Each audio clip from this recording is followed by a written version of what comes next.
royal families from both kingdoms. Given the situation, Alucia has decided that Beryl should be formally introduced to both royal families. Kiruni and Henblitz immediately agree, saying it would be a great opportunity for Beryl to build a reputation in multiple countries, but Beryl himself thinks being introduced to royalty is way out of his league.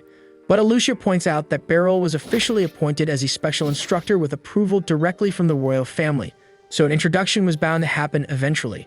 And if he's going to be introduced to royalty, his current clothes definitely won't make the right impression. Henblitz chimes in, mentioning that the knights typically wear either their armor or ceremonial uniforms. But since Beryl isn't officially a knight, he'll need to pick out something appropriate for such a formal occasion. Beryl gets what they're trying to say and agrees that he'll buy some suitable clothing whenever he finds the chance, but Alucia absolutely refuses to let him shop alone. One of the main reasons she even suggested this idea is because she's been wanting to go on a date with Beryl for quite some time, so she quickly invents an excuse about how Beryl probably doesn't know much about the clothing shops around the capital, so it's essential she accompanies him. Beryl has no objections to her joining, and Alucia is thrilled that she'll finally get to spend quality time with him. She tells him to meet her tomorrow afternoon, but for now she's got some official duties to take care of. As Alucia heads out, Kiruni quietly asks Henblitz if he noticed just how insistent Alucia was about going clothes shopping with Beryl.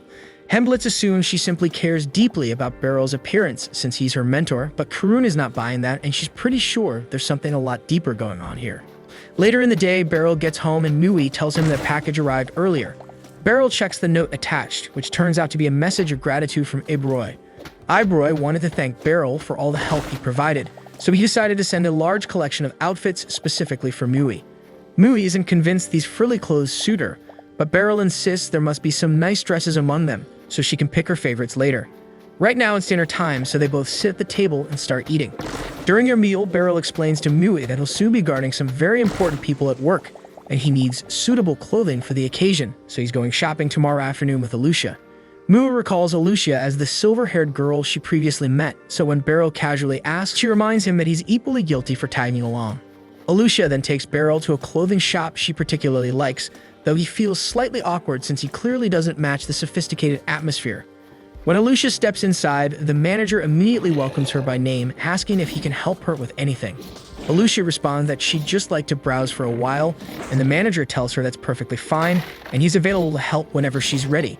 Beryl finds the manager very accommodating, but with so many clothes around, he has no idea where to even start. Additionally, he has no confidence in his own fashion choices, so he decides to rely on Alucia instead.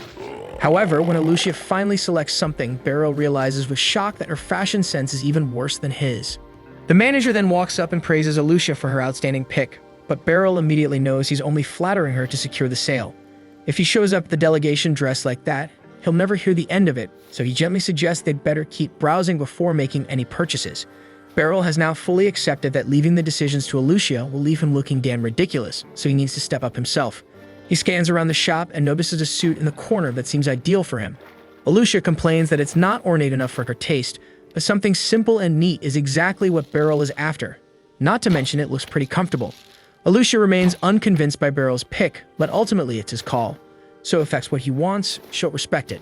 She tells the manager to reserve that outfit for now, since they'd prefer to visit a couple more shops before settling on anything final. Honestly, Beryl as a man would have gladly just purchased the suit he chose already, but since Alucia is taking the time to help him out, he doesn't want to disregard her opinion completely. After leaving the shop, Alucia suggests stopping by a cafe for lunch before resuming their shopping. At the same time, Kiruni and Henblitz are still spying from afar, and by this point, Kiruni is extremely invested in Alucia's romantic adventure. Alucia soon brings Beryl to her favorite place to eat in the neighborhood, and although it's somewhat fancier than what Beryl is used to, he doesn't mind experiencing something new. Soon their meal is served and everything is falling perfectly into place for Alucia. Shopping followed by a meal in an elegant cafe definitely qualifies as a proper date, making her heart race with excitement. At the same time, Kiruni and Henblitz are at a nearby table, feeling quite amazed because they've never seen Alucia so joyful before. Kiruni figures it's because she's spending time with Beryl, but Henblitz comments that if shopping and eating is all it takes for something to count as a date, doesn't that mean he and Kiruni are technically on a date right now? Later that evening, Beryl and Alucia head back from their shopping adventure, and Beryl apologizes because despite Alucia taking him around to so many shops, he ultimately ended up buying the suit he found at the very first one. Alucia reassures him that it's no big deal as long as he's happy, and besides, today was incredibly enjoyable for her. They bid each other farewell, and as Beryl leaves, Alucia simply stands there, watching him go. Henblitz and Kiruni are still spying from around a corner, but Henblitz has several unanswered questions, so he decides to step forward and speak directly to Alucia. First, he comes clean and apologizes for basically following her around all day, but Alucia assures him she isn't bothered, since she hasn't done anything she'd regret. With that settled, Henblitz mentions he has a question for her, and after Alucia agrees, he asks her how she genuinely feels about Beryl. The following day, Kiruni approaches Henblitz at the training grounds and apologizes for yesterday, because after he stepped out from their hiding spot, she panicked and left him behind. Henblitz reassures her it's alright, and in case she's anxious, he deliberately avoided mentioning Kiruni's involvement to Alucia. However, that makes Kiruni feel even guiltier, since she was the one who dragged Henblitz along to begin with. Right then, Alucia arrives and Henblitz greets her normally, but Kiruni still feels a bit uneasy, so she slowly retreats and claims she's going to practice some sword techniques. Henblitz remembers what happened yesterday after he asked Alucia what she really thinks of Beryl. She simply said she just wants to make him happy, and Henblitz has been contemplating ever since about what she meant exactly. Suddenly, Alucia interrupts his thoughts and apologizes, mentioning she intends to take control of the training hall for a bit. Henblitz asks for the reason, so she explains that when Beryl gets here, she's going to challenge him to a sparring match. Henblitz is stunned to hear this, but Alucia rationalizes the decision by explaining that witnessing Beryl directly face the Knight Commander would greatly strengthen everyone's confidence in him. Henblitz understands, since even a defeat would serve as clear evidence that Beryl is fully capable as their instructor, but Henblitz can't help but wonder aloud if that's truly the only motivation she has for wanting to duel him.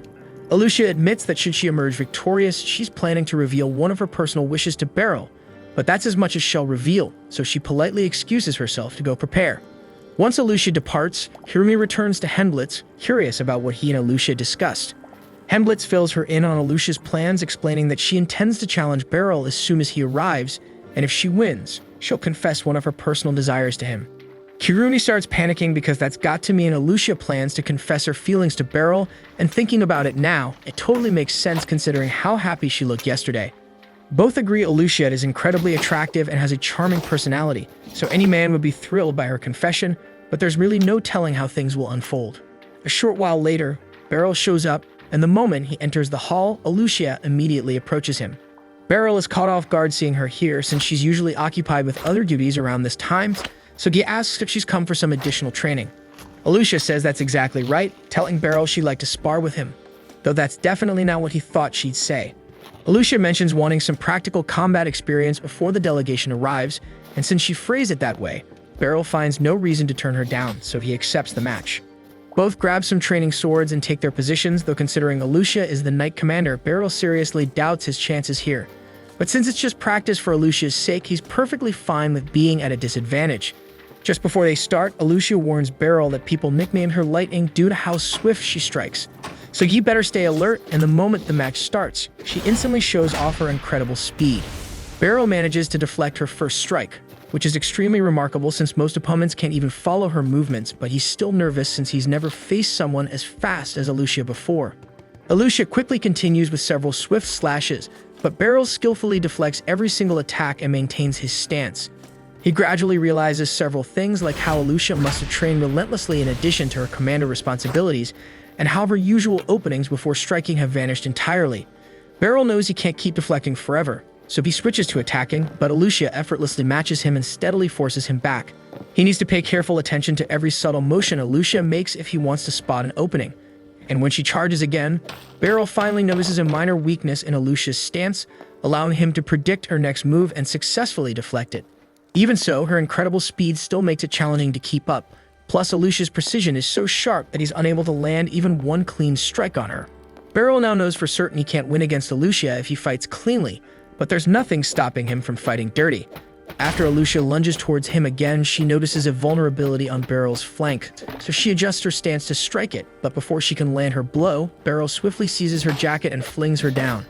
That counts as a victory for Beryl, though Kiruni wonders if it's really okay for him to win that way. Henblitz reminds her that real battles have no rules anyway, and moreover, Beryl is likely the only person who'd actually pull off a maneuver like that against Alucia. Alucia graciously admits defeat, and Beryl remarks that she fights way too honorably. In actual combat, your enemies will exploit any opportunity they get, fair or unfair, so you should always be ready to respond accordingly. Just then, the clock strikes and Beryl announces he's heading to lunch. After he's left, Henblitz and Kiruni walk up to Alucia. Kiruni thought the fight was incredible, but she still wants to confirm if Alucia was genuinely planning to reveal her feelings to Beryl had she won. Alucia acts surprised and tells Kirumi she only intended to ask Beryl to accompany her shopping again. Kiruni feels ridiculous now for assuming Alucia had romantic feelings towards Beryl, so she sheepishly walks away. But once Kiruni is gone, Henblitz poses the exact same question, and Alucia finally confesses that she truly wanted to tell Beryl about her feelings. She cares deeply about Beryl's happiness and would love to be the one responsible for it. But if things don't go as she hopes, she's willing to accept him finding happiness with someone else. Later that evening, Beryl is at home telling Mui about his spar with Alucia and how he barely managed to hold his own. He admits it was incredibly satisfying seeing his student push herself so hard against him, but the way he describes it, Mui suspects it wasn't simply another training session to her. Mui tries to point out that Alucia clearly has feelings for him, but Beryl quickly interrupts her mid-sentence. He already knows what she's about to say, but he doesn't want to hear it since Alucia is his student, and besides, the age difference between them is enormous, so whatever Mui's thinking, it's better it's left unsaid. The following day, Mui arrives home late after her school orientation, so Beryl has already fixed dinner and poured himself a relaxing cup of beer. She asks him if he honestly likes beer that much, and Beryl replies that there's no finer way for him to decompress after a tiring day than enjoying some beer from his cherished mug. Mui mentions that Beryl's mug has a chip in it, but he insists it's no issue since he can still drink from it. More significantly, he spots the bag Mui brought home with her, so he asks what it contains, prompting her to open it and show off what she received. The Institute issued her a new uniform and some introductory textbooks on magic. Although the books are loaned, meaning she'll eventually need to give them back and must take care not to damage them. Beryl feels proud since Mui will officially start attending the Magic Institute in just a few days. She already has her uniform and textbooks ready, but then Beryl remembers his previous visit to the Institute and notices that all the students carried school bags. He asks Mui if the school said anything about providing her with a school bag, but since she didn't receive one, she guesses it wasn't included in the starter kit. She reassures Beryl that he shouldn't stress about it, as she can easily just use her sack, but Beryl refuses to settle for that.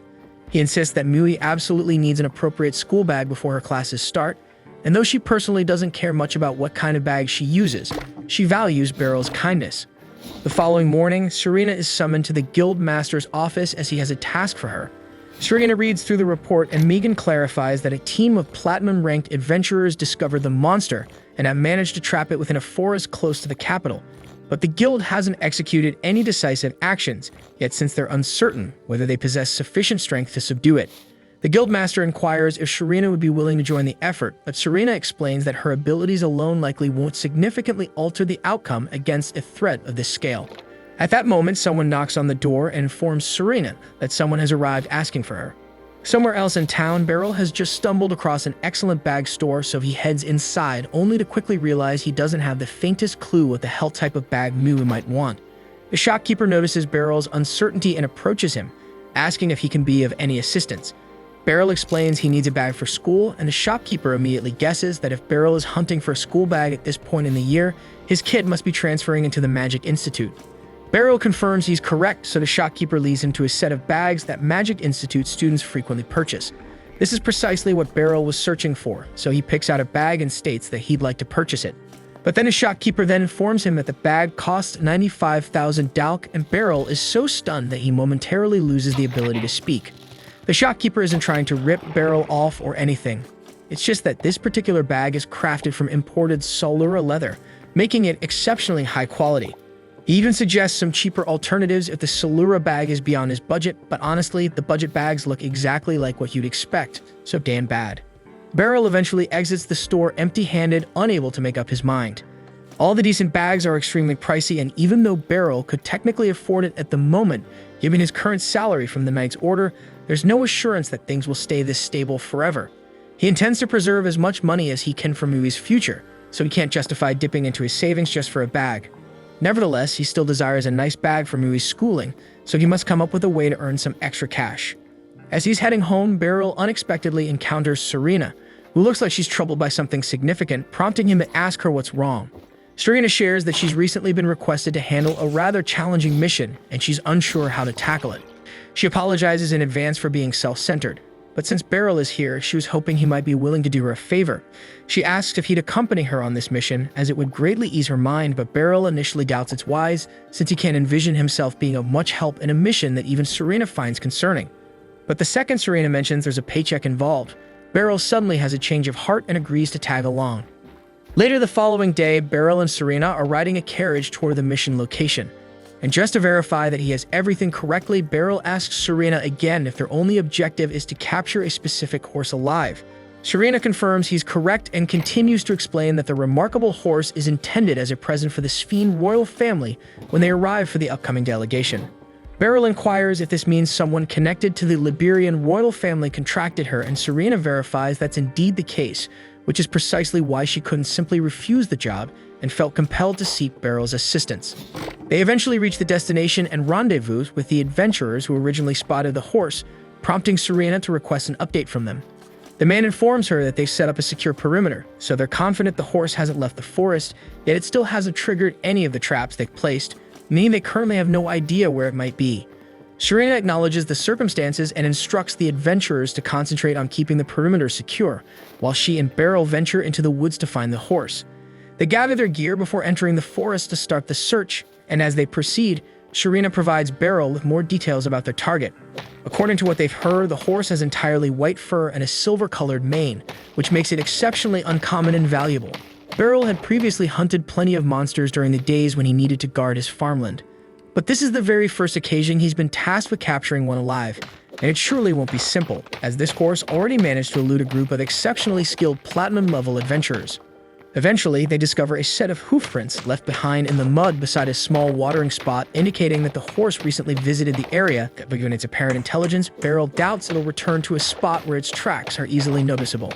That means the horse will likely appear at the watering area on the opposite side of the forest the next time it needs to drink, so they decide to set up an ambush there instead. As they begin heading towards the other watering spot, Serena suddenly asks Beryl if his home situation with Mui is going smoothly. Beryl is surprised by the sudden question, but replies that his bond with Mui has significantly improved compared to the past. At least, that's how it seems to him, although he often finds it difficult to gauge what Mui is actually thinking. Serena finds it unexpected that Beryl is struggling so much, given his extensive experience with children at his dojo, but teaching a child to fight and acting as a father figure are completely separate roles. They ultimately reach the watering spot, and Serena explains to Beryl that when the horse appears, she'll move to its rear while Beryl needs to position himself in front to cut off its escape route. Following this, she plans to fire an arrow at it, reasoning that horses panic when attacked from behind and should dash forward straight towards Beryl, who will then capture it with a net. The strategy sounds solid, but given that the horse is intended as a gift, Beryl is concerned that an arrow could possibly leave a visible wound. But Serena anticipated this issue and prepared arrows specifically padded with fabric at the tips, eliminating the risk of harming the horse. With the details settled, it's now time for them to separate and lie in wait for the horse, and they both assume their positions. Soon enough, the horse arrives to drink water, and upon finally seeing it up close, Beryl is captivated by its beauty. Serena begins silently creeping around to take her position at the horse's rear, so Beryl mirrors her actions, quietly moving into place at the front. Once they're both set, Serena shoots an arrow at the horse's hindquarters, and exactly as anticipated, it bolts forward towards that Beryl actually bought her a bag. She clearly stated that she didn't really need a bag, but owning a nice bag herself is seriously awesome. Mui expresses gratitude for the present, revealing to Beryl that she has a surprise for him too. She shows him that she picked up a new ceramic cup as a replacement for the chipped one, but quickly clarifies that she definitely didn't steal it. She got a job through Serena's help and worked super hard to make enough money for it. And when he heard this, Beryl realized why Serena spent so much time chatting about Mui earlier today. Mui then encourages Beryl to give the new mug a shot, and surprisingly, the beer tastes remarkably different than it did when he used the wooden mug. Mui recalls hearing somewhere that beer's flavor improves significantly when consumed from a ceramic mug, and knowing how much Beryl loves beer, she thought it'd be great if he could savor it even more. That's why she washed dishes for several days to earn the money, and Beryl is so touched by Mui's kindness that it brings tears to his eyes. The following morning marks Mui's very first day at school, and after she finishes getting ready, she steps outside alongside Beryl.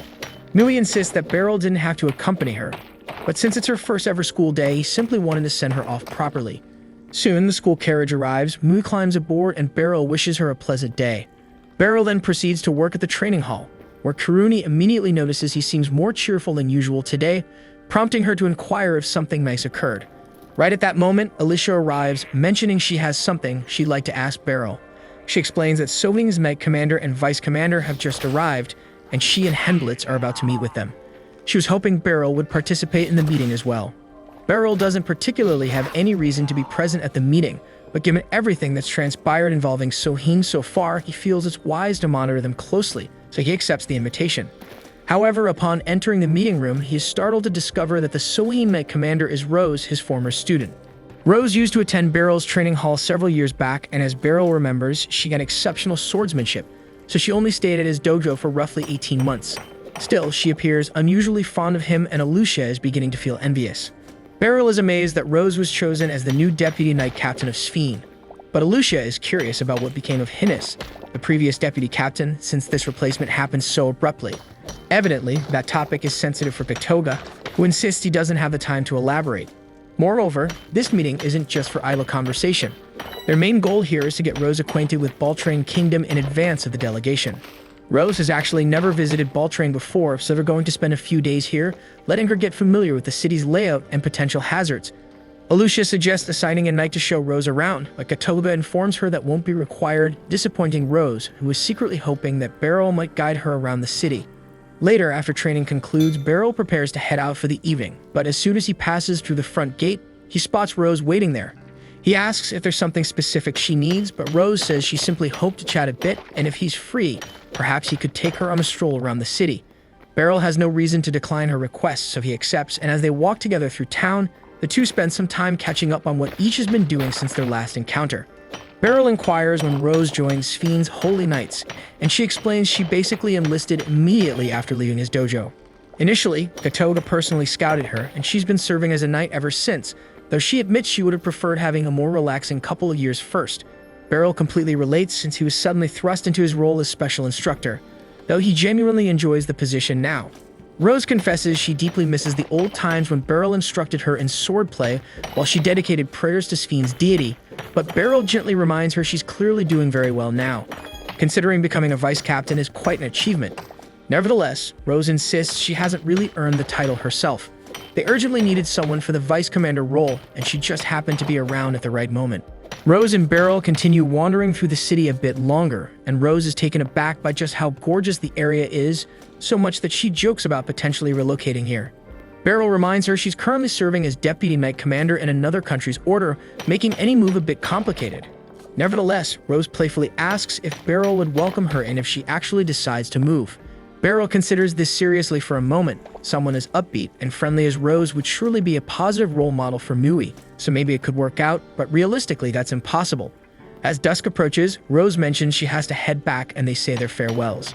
Afterwards, Beryl stops by the tailor to collect the new suit he ordered and decides to wear it right away, figuring he needs to get comfortable in it before the important event. It certainly looks sharp on him, though he's still somewhat annoyed at having paid $65,000 for it. Arriving back home, Mui is caught off guard seeing Beryl in formal attire, prompting him to explain he just picked it up from the tailor and decided to wear it home for practice. He asks her opinion, but after her initial surprise fades, Mui seems pretty uninterested. That makes Beryl worry the suit looks awkward on him, although that isn't quite what she implied. Regardless, she announces that dinner is ready, so he thanks her and heads off to switch back into his usual clothes. When he returns and takes his seat at the table, he's genuinely impressed by how much Mui's cooking has improved lately. Changing topics, he asks about school and Mui sighs, claiming she's already fed up. This immediately captures Beryl's attention and he asks what the problem is. Mui explains that her classmates keep driving her all over the place. Today they went to the library, yesterday it was the music hall, and the day before it was the art studio, making things really tiring. Beryl quickly realizes he was worried unnecessarily, reassuring her that her classmates are probably just trying to familiarize her with the campus. She admits they're likely trying to help, but the school is enormous, and all this exploring leaves her worn out. Today was particularly draining because during their library visit, she had to flip through enormous books filled with complicated words she couldn't grasp. Hearing that, Beryl suddenly remembers Mui struggling a bit when signing her admission paperwork, suggesting that her reading ability might actually be quite limited. Mui then asks Beryl if he could help explain the complicated words she doesn't understand, and Beryl perks up immediately, thrilled at finally having opportunity for some bonding time, so he eagerly tells her that he'll happily study alongside her anytime she wants. The delegation's arrival day has finally arrived, prompting Alucia to gather all the knights for one last briefing. The Prince of Sphene, Glenn, will remain in town for 3 days, and a team consisting of Alucia, Henblitz, and Beryl has been assigned the important task of ensuring the princess's safety. After the briefing wraps up, the trio goes to formally greet the princess. This is Beryl's first time interacting directly with royalty, so naturally, he's feeling extremely anxious. Salacia tells him she's heard plenty of great things about him from Alucia, so she's delighted to finally meet him face to face. At that moment, Prince Glenn appears alongside Rose and Gatoga, and Salacia's face lights up as soon as she sees him. Glenn warmly tells her he's been eagerly anticipating their time together today, and judging by the way they're interacting, Beryl gets the sense that there's definitely something romantic going on between them. Soon it's time to leave, and after Glenn politely assists Salacia into the carriage, Alucia reminds Beryl of their strategy. He must sit alone in the second carriage to serve as a decoy. Beryl realizes this is going to be an incredibly dull ride for him, so Rose comes over to his window and playfully asks if he'd prefer company during the trip. However, Beryl politely declines, explaining they're both on duty, so they need to stay professional. As the carriages roll out through the castle gates, the knights work diligently to manage traffic along their predetermined route. However, Prince Glenn and Princess Salacia suddenly request the carriages stop because they spotted some stunning jewelry in a nearby shop window, and they're eager to take a closer look. Alucia isn't thrilled with them making an unscheduled stop this early, but there's little she can say if that's truly what the royal couple wants. Glenn and Salacia then head inside to browse the shop while the knights remain vigilant outside. But by the time they finish their impromptu shopping, an enormous crowd has already gathered outside. Beryl is taken aback by the size of the crowd, but Henblitz reassures him that this is actually quite typical, since many people gather hoping to catch a glimpse of royalty, which is precisely why there are so many knights around to manage the situation. To attempt capturing at least one assassin alive, but that's far easier said than done, as these attackers clearly have no intention of fighting fairly. One even resorts to throwing sand into Henblitz's eyes during their clash. Meanwhile, Beryl is doing his best to fend off another assassin, but the attacker surprises him by mixing punches and kicks into their swordplay, momentarily throwing him off balance. Though caught off guard initially, Beryl quickly adapts, having gotten a good feel for the assassin's combat style. Thus, in their next exchange of blows, Beryl repays the favor by landing a solid elbow to the assassin's damn face. This stuns the assassin, so Beryl swiftly follows up by disarming him and slashing his knees, disabling him permanently. It's a decisive victory for Beryl, but things aren't going as smoothly for Henblitz, who's finding it nearly impossible to track his attacker now that his vision is impaired by the sand. Yet, whenever the assassin strikes, Henblitz manages to parry each blow with remarkable accuracy. The assassin's impossible victory is up by disarming the assassin's damn face. This stuns the assassin, so Beryl swiftly follows up by disarming him and slashing his knees, disabling him permanently. It's a decisive victory for Beryl, but things aren't going as smoothly for Henblitz, who's finding it nearly impossible to track his attacker now that his vision is impaired by the sand. Yet, whenever the assassin strikes, Henblitz manages to parry each blow with remarkable accuracy. Although his eyes might be useless at the moment, his hearing remains sharp, allowing him to stay fully aware of every movement around him. When the assassin finally makes the mistake of stepping too close, Henblitz instantly seizes the opportunity, unleashing his special technique to cut him down. Meanwhile, Alucia is dealing with an opponent every bit as cunning as the others. Mid-swing, the assassin suddenly grabs her cape, trying to throw her off balance, a move that would have been devastating for Alucia had Beryl not previously pointed out this very flaw to her. Prepared for such tactics, she quickly counters by gripping the assassin's arm tightly, pulling him off balance instead, then slashing his leg with her sword. Immobilized and unable to escape, the assassin stands helpless as Alucia finishes him off with a swift triple slash combo. At the same time, Gatoga completely overpowers his opponent with sheer force, pinning him against a wall. Holding him in place, Gatoga pulls off the assassin's mask and demands surrender. But the moment he sees the man's face clearly, Gatoga freezes in shock because it's someone he recognizes. This brief hesitation allows the assassin to slip free from his grasp, disappearing swiftly into the crowd before Gatoga can recover enough to pursue him. On Rose's side, the fight is completely one-sided. She quickly and ruthlessly overwhelms her opponent, ultimately stabbing him through the face. Beryl witnesses Rose's entire battle unfold, and he can't help but feel surprised. Back when he trained her, Rose had always been a defensive-style fighter, but now she's incredibly brutal and aggressive. With the fight concluded, Alucia and the rest begin gathering up any assassins still breathing for interrogation. But as Henblitz is about to lift one, Beryl notices the man biting down on something. Seconds later, blood gushes from the assassin's mouth as he collapses, lifeless. The same happens simultaneously with every other assassin captured alive, leaving everyone stunned and bewildered, wondering who could possibly be behind such a calculated attack. Then we see Gatova quietly mutters the name Hinnis under his breath, but the moment Beryl walks over to check what happened, he switches gears and acts like it's nothing, just as the assassin managed to slip away. After that, the royal outing is abruptly called off and everyone shifts, focused to prepping the prince and princess for immediate return to the capital. Alucia leaves Hemblitz in charge of the situation for now, but she insists Beryl ride back with them to provide some added protection. As the carriages roll out, Beryl asks what she plans to do next, but honestly, even she doesn't have a clear plan. Every assassin they managed to take down ended up offing themselves before they could be questioned, and the ones who fled haven't turned up either. So after today's chaos, Beryl figures tomorrow's part of the tour is probably getting scrapped. Eventually, both the princess and prince are safely returned to the castle, so for now, their safety is locked in. Still, they're going to have to step up security around the palace in case the assassins try pulling something there. Alucia and Gatova both have to report into their superiors and give a full breakdown of the situation. So she tells Beryl he's off duty for now, and Gatova turns to Rose and says the same thing. With both Beryl and Rose off duty now, Beryl figures Rose is going to drag him around town again, but instead she surprises him by just walking off without saying a word. With nothing else to do, Beryl heads back home. He expected Mui to be there alone, but he finds Lucy already inside. Curious, he asks what brings her here, and Lucy explains that after everything that went down with the assassination attempt, she wanted to speak with him directly. Beryl hadn't really thought much about it before, and when he sees her now, he finds it strange that there were no mages assigned to the tour's security detail. Lucy nods and tells him the Magic Corps was supposed to be involved, but this time they were ordered to work entirely behind the scenes. Movie picks up on where this conversation's headed, and she clearly wants no part in anything that smells like a classified government issue. So she excuses herself, tells Beryl she'll be back in half an hour, and heads out of the room. Lucy admires Mui for stepping out to give them some space and shifts back to the point. She explains that the reason the Magic Corps wasn't involved directly was because of Sphène's religious beliefs. In their faith, magic is treated as a divine gift, something only the truly devout are allowed to wield. But here, magic is more of a skill than a sacred rite, and letting people openly use it during the tour could have triggered a diplomatic mess. On top of that, she believes today's attack wasn't just random, it was a calculated political statement, and in her opinion, the assassins most likely came from Sphène. Meanwhile, Rose catches up with Alucia outside the training grounds. Alucia is surprised to see her back since she was dismissed earlier, but Rose says she only stopped by to speak with Gatova. Alucia tells her he's still locked in a meeting with the top brass, so he won't be free for a while. Rose takes that to mean they still haven't made a call about canceling tomorrow's tour, and Alucia confirms it. She did pitch a few ideas to boost security, but the final call rests with the royals and their advisors, so for now, they're stuck waiting. Rose mentions that tomorrow's route goes through the agricultural district, and Alucia says yes, but she gets a little curious and asks why she brought it up.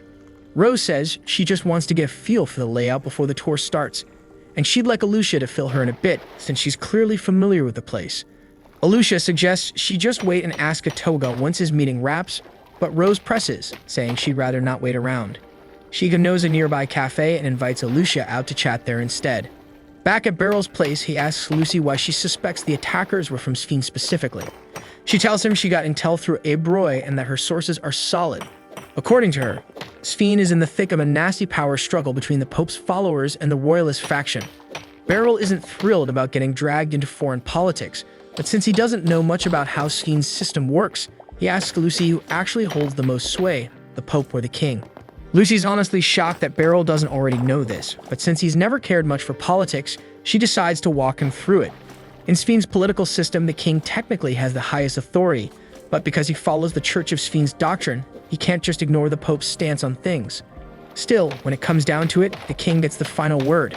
The attack that happened today was probably staged by the Pope's loyalists as a way to tilt the balance of power in their favor.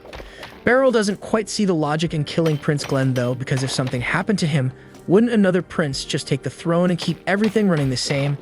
But Lucy corrects that assumption. Glenn's brother Fawkes is completely obsessed with Sphène's religion, so if he ever stepped in as crown prince, there's a real chance he'd hand over full control of the kingdom to the Pope. Elsewhere in town, Alucia wraps up her explanation about tomorrow's travel route for the tour. With that done, she's about to head off until Rose suddenly brings up wanting to hear stories about what Beryl was like back when she trained under him. That catches Alucia's attention, so she stays and takes a seat again. Rose explains that she wasn't under Beryl's guidance for long, she was constantly on the move, hopping from one country to another. But the first time she saw him fight, his sword skills completely floored her. So from that moment, she was hooked. Alucia gets it. Beryl's swordplay is something else. Rose says it's been 5 or 6 years since she learned from him, but she's curious what it was like for Alucia back then. Alucia explains that during her time as Beryl's student, she was still just a kid. She didn't quite realize how valuable his training was at the time. He used to tell her she had talent, but she's pretty sure he only said that to keep her motivated. Then one day, she finally pulled off his technique the right way, and he told her she'd graduated, and that was the last time she trained at his dojo. Rose can tell just from how she talks that Alucia holds Beryl in high regard, but the guy hasn't really changed, still the same super chill swordsman as always. Right then, Rose spots a young boy wandering nearby who seems to be alone, so she approaches and gently asks if something's wrong. The boy jumps a little at first, but once he calms down, he explains that he's lost his mother. If he's gotten separated from his parents, Alucia suggests taking him to the nearest guard post to wait. But Rose doesn't think that's necessary because judging by how he looks, it probably hasn't been lost for long, so his mom should still be somewhere close by.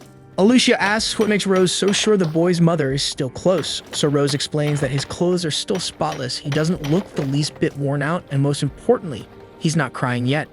That means he hasn't been separated for long and panic hasn't really kicked in. Alucia realizes that actually makes perfect sense, so it's probably smarter to just start looking around nearby. But first they need a bit more info, so Rose gently asks the kid what his name is. He says his name is Ritter, and then she asks if he remembers what his mom was wearing. Ritter takes a second to think, then says she had on a red, fluffy outfit and long hair. Alucia is kind of impressed with how easily Rose got that much out of him, but Rose just smiles and says she's always been good with kids. Alucia scans the area for someone matching the description, but Rose thinks that's gonna take forever. So instead, she just starts calling out for Ritter's mom in the middle of the crowd, telling her to come pick up her son, and that damn wild act makes Alucia feels embarrassed. At the same time, in Beryl's place, things are starting to click for him. The whole situation makes more sense now that he's pieced it together. Every assassin they captured ended up annihilating themselves on the spot, and the only other time he saw someone that damn committed to offing himself for his cause was when he fought the Bishop's Knight. If that moment was anything to go by, then there's no way they're done, so the odds are that they're going to try again tomorrow. Right then, Mui walks back into the house, so Lucy decides that's a good place to wrap things up and says she'll head out. With nothing left on his plate, Beryl turns to Mui and asks if she's up for starting dinner a little early tonight. Back in town, Rose and Alucia finally manage to find Ritter's mother. After thanking them over and over, she takes Ritter by the hand and says goodbye. Alucia tells Rose it's sweet how much she cares for kids, and Rose shares that her parents used to support an orphanage, so she grew up spending time with the kids there. She really believes children are the soul of a nation, and it's up to everyone to protect them, and Alucia completely agrees. It's getting late by now, so Alucia says it's time to head back to HQ. Then they thank each other and part ways for the evening. By the next day, all the knights gather again, and Alucia informs everyone that the tour with Prince Glenn and Salacia will carry on as originally planned despite the attack the day before. Beryl is stunned because he's almost certain those assassins will strike again. But later, Alucia explains that the decision came directly from Prince Glenn and both kingdoms have already agreed to continue, so there's nothing she can do about it. And if they were to call it off now because of the Papist actions, it would weaken Glenn's political footing. So even if it puts his life on the line, Glenn's pushing forward with the tour. As the convoy begins to roll out, Gatoba stops Beryl near the gate and asks for a quick word.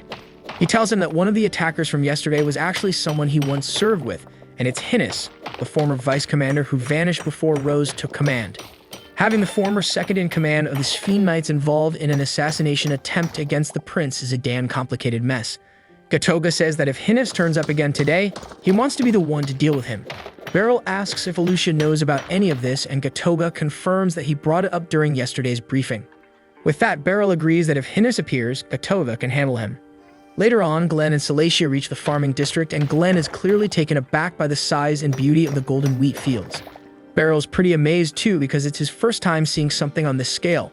Kurita mentions that it looks even more stunning on clear days, but today's weather is dull and overcast, so Beryl says he'll come back on a nicer day during his time off. A few minutes later, the convoy comes to a halt and Gatoga steps up to open the carriage. As Glenn is getting ready to step out, Gatoga quietly asks if he's sure this is the right place to stop. Glenn replies that Salacia's safety means more to him than anything, so even if that puts him in danger, he's sticking with the original plan. Both he and Salacia step down because the schedule said they'd inspect the wheat fields here, and they refuse to show fear just because of yesterday's ambush, even if there's barely anyone around to witness the effort. After finishing the inspection of the wheat fields, Salacious suggests they start heading back and Glenn agrees. But right then, an arrow whizzes by, barely missing Glenn's head. The attackers are back, and this time they've got archers hidden throughout the crops. The knights quickly move to shield Glenn and Salacia from the barrage. But it's not just archers, they've also sent in melee fighters, so Beryl jumps into action, slicing through the attackers one by one. The rest of the knights follow suit, but there are way too many enemies, so this isn't going to be easy. Beryl charges in, slashing through the wave of assassins, but just as one leaps at him from the tall grass, he's suddenly struck through the chest by 2 arrows. Beryl freezes for a moment and wonders why the hell they would shoot one of their own. But still he grabs the guy's body and uses it as a temporary shield while prepping for the next group. But then the next assassin gets hit right between the eyes by another arrow, while 2 more rush in without flinching. That's when Beryl realizes what the hell is going on. These archers aren't aiming at their allies on purpose, they're just horrible shots, and clearly, nobody here gives a damn about friendly fire. Even for someone like Beryl, dodging this rain of arrows while fending off close-range attackers is getting exhausting. Kiruni's starting to falter too, and one of the enemies slips past her, sprinting straight toward Glenn. Fortunately, Hemblitz intercepts and drops him before he can land a blow, but they're clearly getting overwhelmed. Beryl calls out to Alucia, telling her to get Glenn and Salacia back to the carriage, so that they'll have a better chance of defending them. And while she gets them to safety, he'll keep cutting down as many of the bastards as he can. Sometime later, Beryl is trekking through the woods after cutting down another wave of attackers, and that's when he runs into Rose. She tells him he's seriously strong, and Beryl thanks her and adds that it took a hell of a fight to get this far, but now it's time to talk. So they both pull their blades and get ready for that damn talk. Beryl then asks her if she had to take out her teammates to get this far, but Rose says there was no need.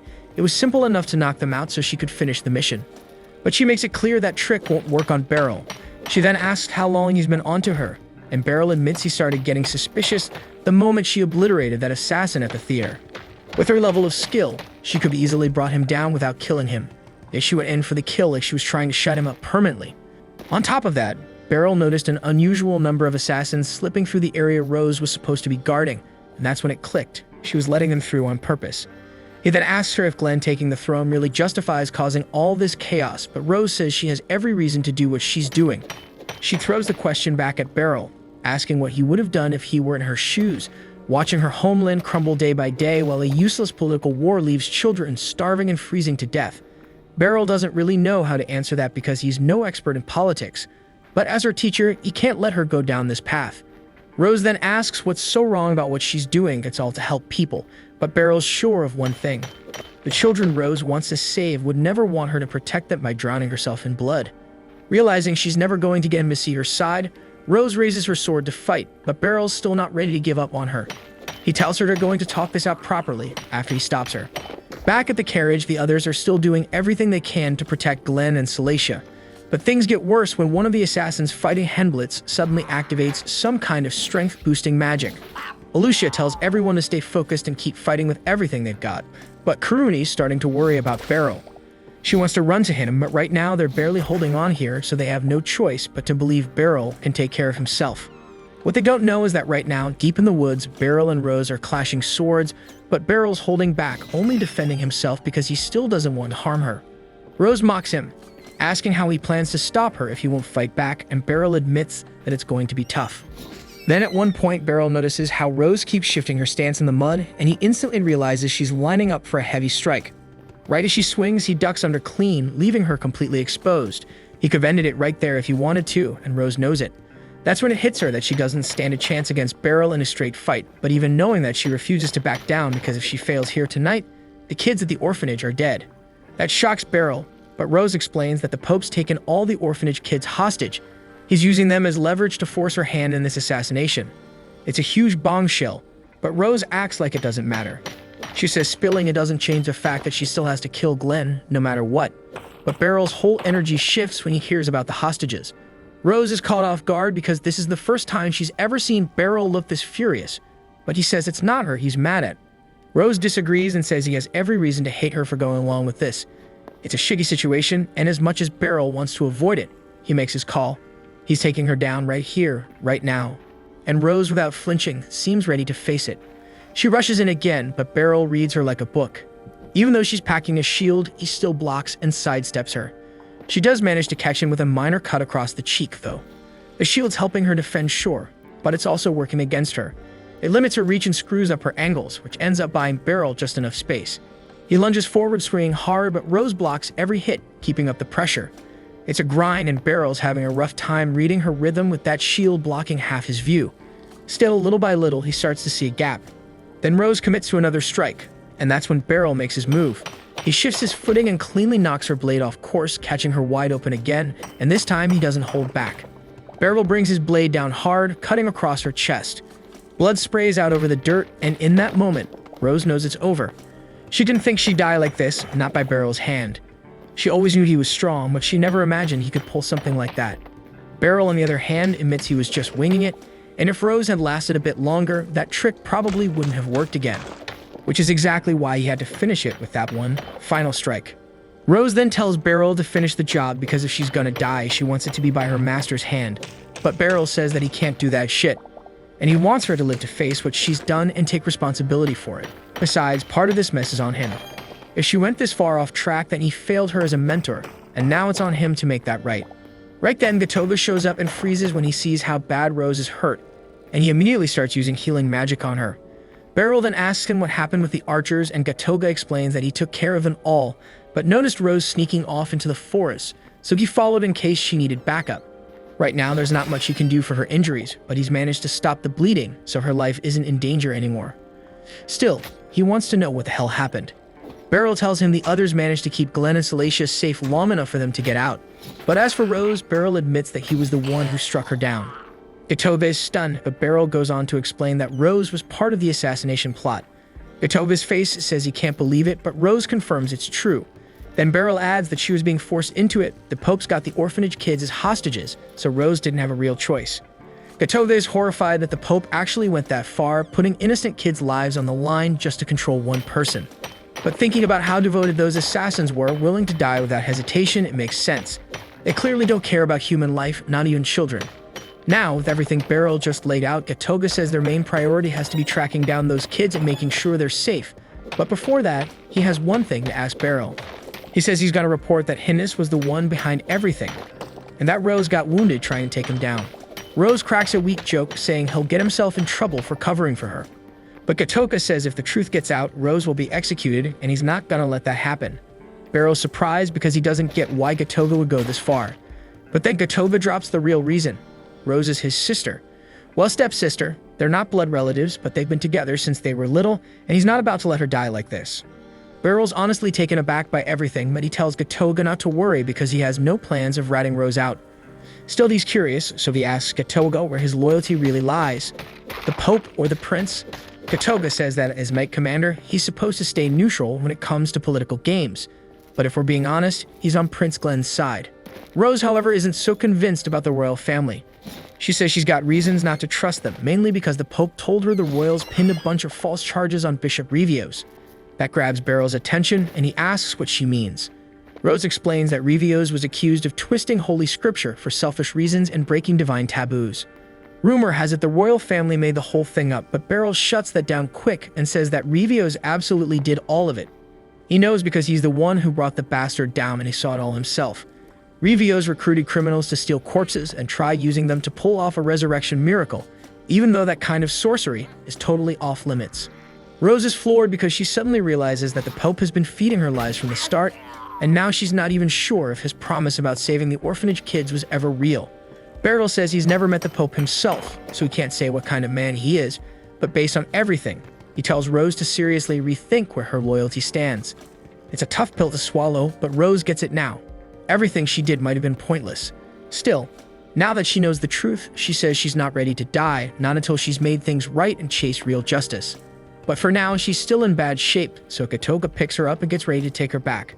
Beryl tells him to look after her, and Gotova says he'll do what he can, but reminds Beryl that they're walking a dangerous line here. So if he wants to protect Rose, he has to keep every single thing that happened today under wraps. At the same time, Alicia, Kiruni, and Henblitz had taken out all the attackers near the carriage, though they couldn't let their guard down just yet in case more were hiding nearby. Alicia tells Henblitz to stay with the carriage while she goes to check on Beryl, but before she even takes a step, Beryl shows up alive and well, which gets everyone fired up.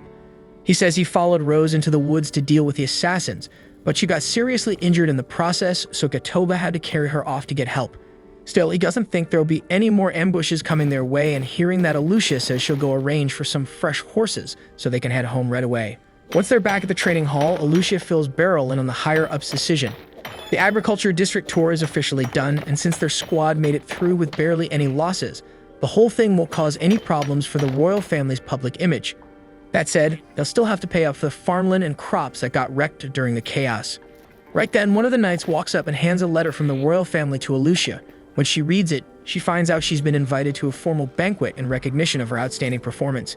Beryl congratulates her. Something like a state banquet definitely sounds like a big deal. But then Alucia notices Beryl's name also written in the invitation, meaning he's got no choice but to tag along too, even though he clearly isn't thrilled about it.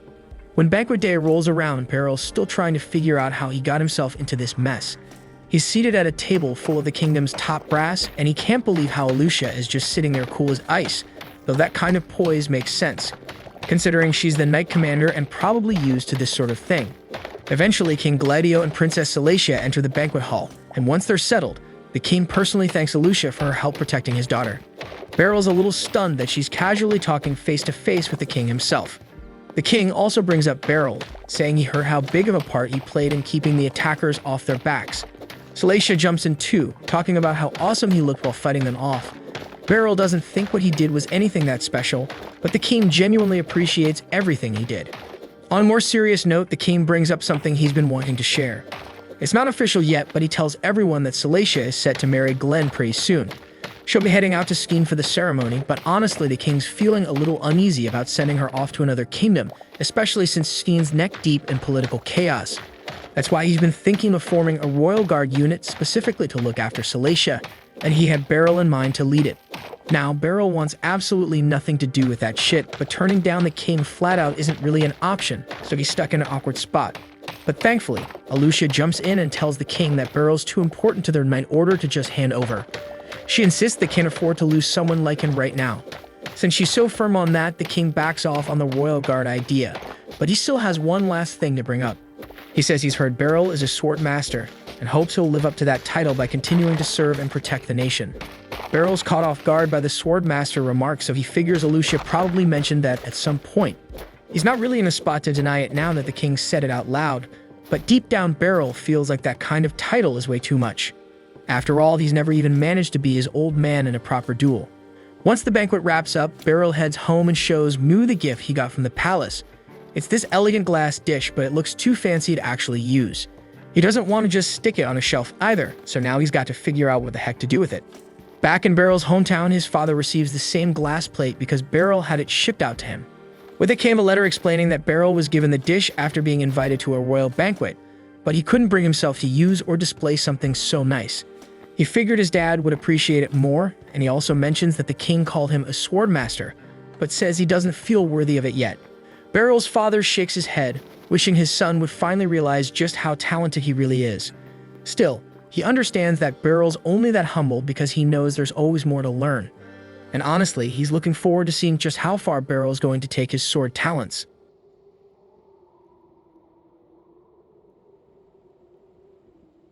It depends on you.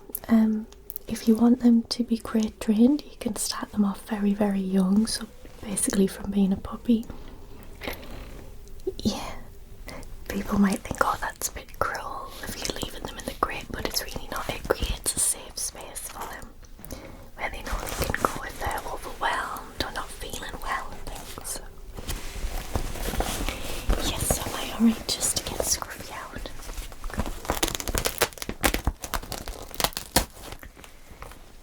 Hello there, Scruffy. Okay. Very small. Did you say it was a cockapoo? Yeah. Okay, just place that there for now.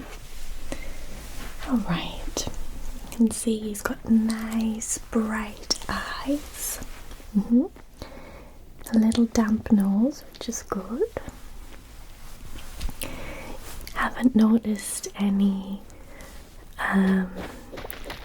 arching of the spine or excessive stretching, anything like that.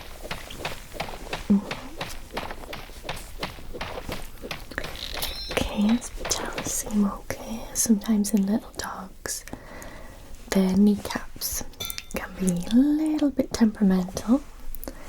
Yes, I have a Maltese and her back kneecaps slide. But it is something that happens with smaller breeds. Okay, right, so let's have a look in his eyes first of all. Both eyes are very bright, that's good. Yeah, reacting nicely to the light. And I'll just have a look in his ears. If you could lift your little ear up for me.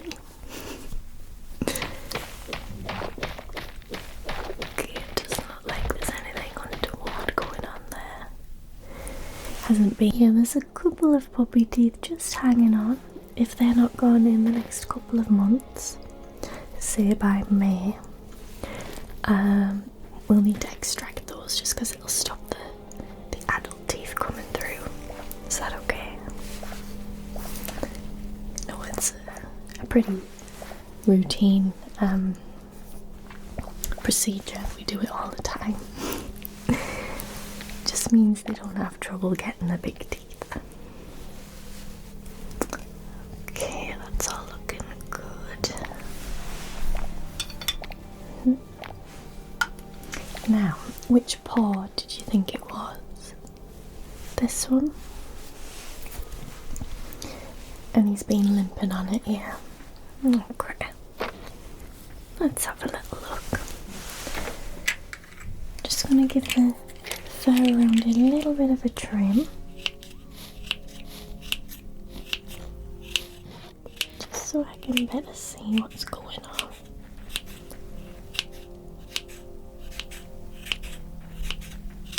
Okay.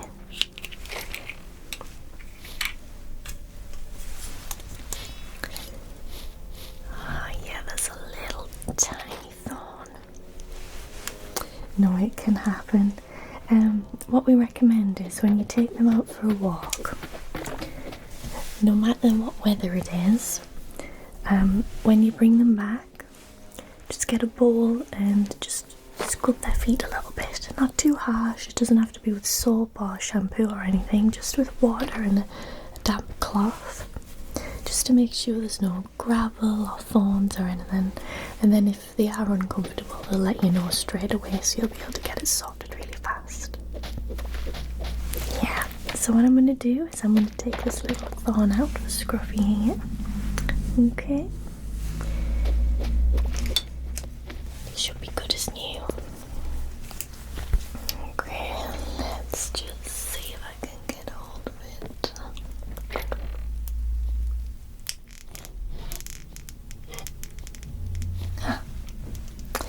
There we go.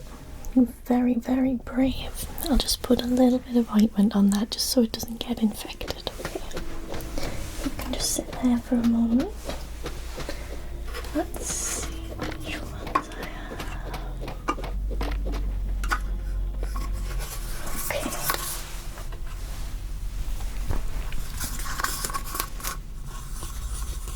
Just rub that on. Just on his little paw there, and make sure that's all nice. Okay.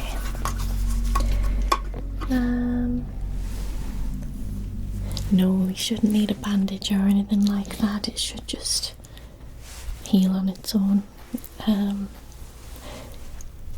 Yeah, maybe refrain from taking him for a walk tonight. Just let him in the garden on the grass. Give him an extra cuddle. He's so cute, yes. Okay, so let's pop him back in here.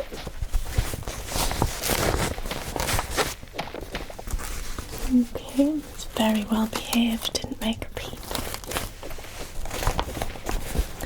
Yeah, so as I say, just keep an eye on the paw and make sure you're washing after walks, yeah. Alright. Yes, thank you so much for coming. There we go. I'll see you again. Bye bye. Okay.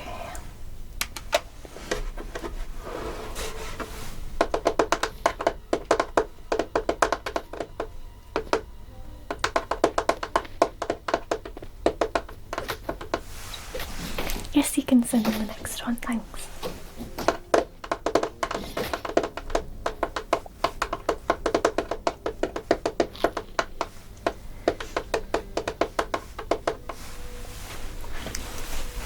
Hello there.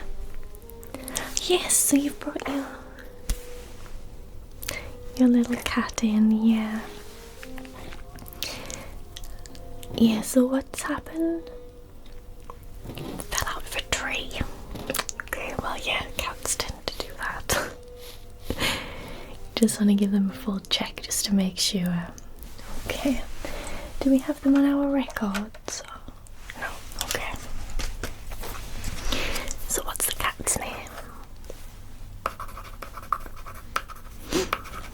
Okay. And your surname? Okay. And how old is the cat? And gender? Female. Okay. Up to date with all the shots and everything? Flea treatment? Okay. Okay. Alright, so I'll just do a full check just to make sure that everything's alright. Is that okay? Okay.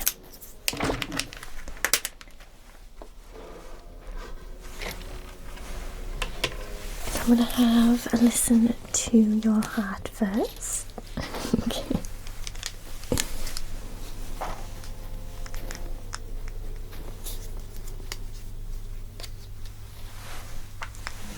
Okay.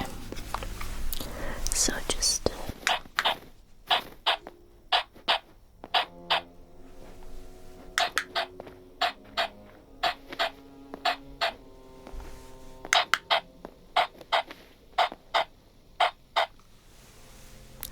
this side.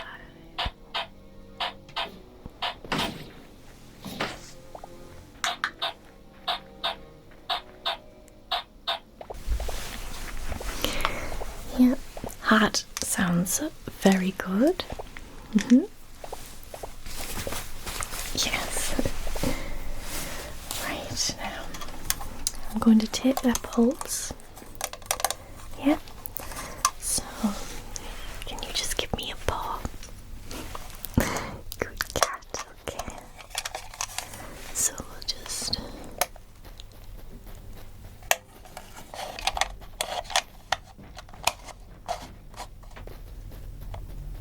okay. And just another paw. Alright. Alright, it's okay, it's okay. Okay. Pulse is slightly elevated, but that could be just because of where they are. Yeah, yeah. Not many animals enjoy coming to the vet. Alright. Let's have a look in those eyes, shall we?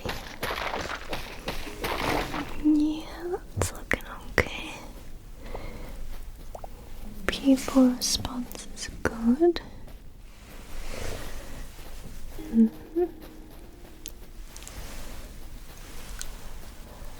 Okay. And I'm gonna have a look in the ears.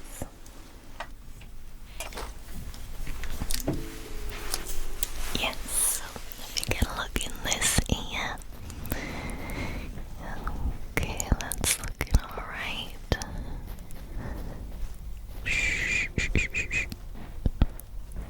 Nothing terrible going on in there. And this ear. Okay, it's okay, it's okay. We just gotta look in there. Yeah, that's looking okay. Very clean. Haven't been scratching at the ears or anything like that? No. Okay. When did they fall out of the tree? Just this morning, okay. No, it can't be helped, that's just what cats do. Okay. I'm gonna have a look in her mouth, alright? Yeah, I just want to make sure she hasn't bit her tongue or cracked any teeth or anything. Okay, so if you could just hold her still for me, thanks. I'm just gonna open the mouth and have a look.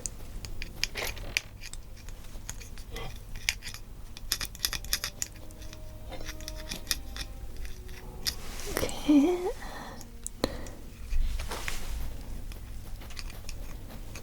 That's all looking okay. Let me just get a look at the top.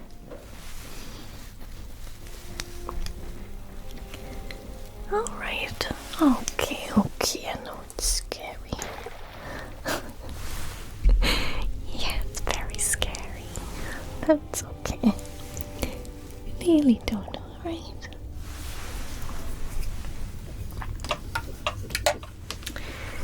I'm going to check the temperature, okay? Actually, we have this special one that I can just use on the tongue. So yeah, it's not going to be too uncomfortable. Alright. Okay, so just...